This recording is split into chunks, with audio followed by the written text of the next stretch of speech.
Painted outlines can be of two types, a painted line or a zigzag line.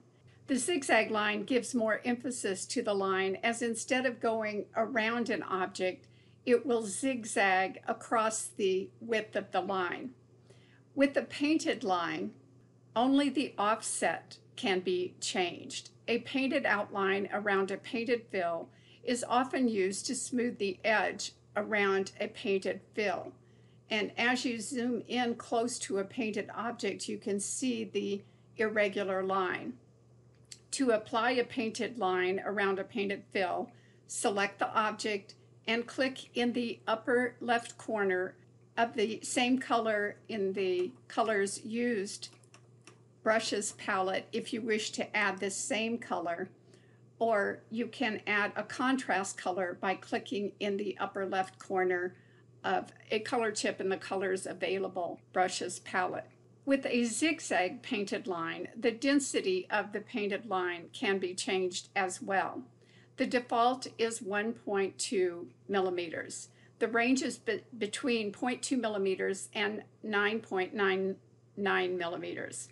To change the density, place a check mark by density and use the up or down arrow, and the density of the line will either increase or decrease. To change from a painted line to a zigzag, just click the zigzag option in Object Properties. The offset will change the position of the line relative to the drawn object. A positive offset will place the outline outside the drawn object. A negative offset will place the outlines inside the object. The thickness of the drawn line can be changed in tool options by changing the outline value.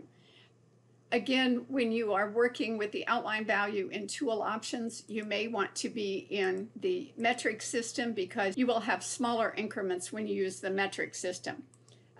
Remember, the inch symbol will still remain, but when you deselect and reselect the object, the value in the box will now be millimeters.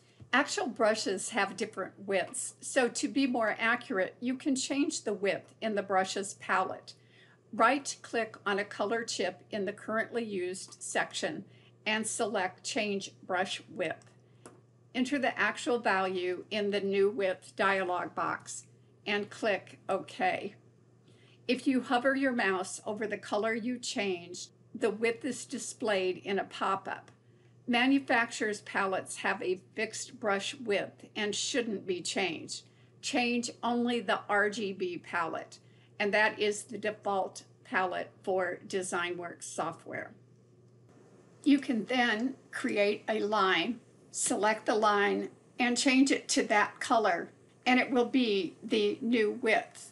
You can also set the default outline width that appears in Tool Options by clicking in the upper left corner of a color chip, placing a check mark in Set Default Outline Width, and changing that width and clicking OK. When I create a line, select the line, the new default width appears in Tool Options. This will only affect this design unless you place a dot in front of for every new design, and then it will affect the default width of all the designs created.